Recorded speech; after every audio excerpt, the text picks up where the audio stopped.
Alright, next we're going to break out the lower body for multi-segmental extension utilizing the Zackcouples.com plinth. So for this, the very first test we're going to look at is the Faber's test. Okay, flexion, abduction, external rotation of the hip. My FN is going to be if my thigh can touch a 2-fist distance from the mat. Okay. So, again, cross my legs in a tailor's position, and I see if I get the 2-fist width, or 2-fist length from the table. Okay? One thing you can do that's pretty cool is apply some sort of resistance. A lot of times you'll see people go farther. That helps differentiate if there's a stability motor control dysfunction versus a tissue extensibility joint mobility dysfunction at the hip.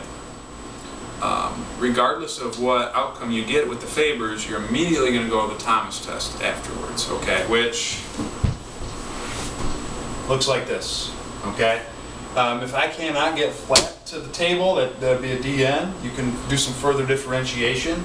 For example, if I AB duct and it goes to an FN, the table, that may implicate some sort of anterolateral structure, tissue extensibility dysfunction.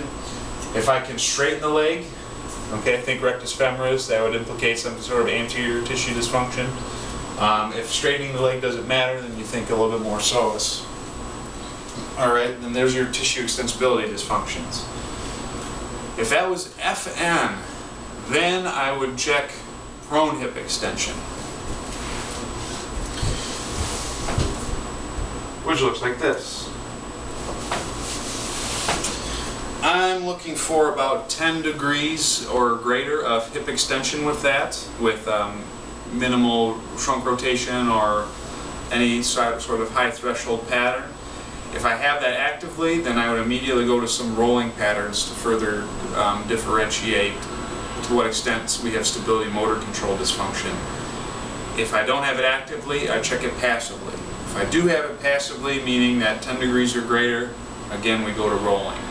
Alright? If we don't have it passively, then what we're going to look at next, or well, actually we break off the test there and we say, well, I have some sort of hip extensions, tissue extensibility issue that needs to be addressed. So that is the lower body breakout.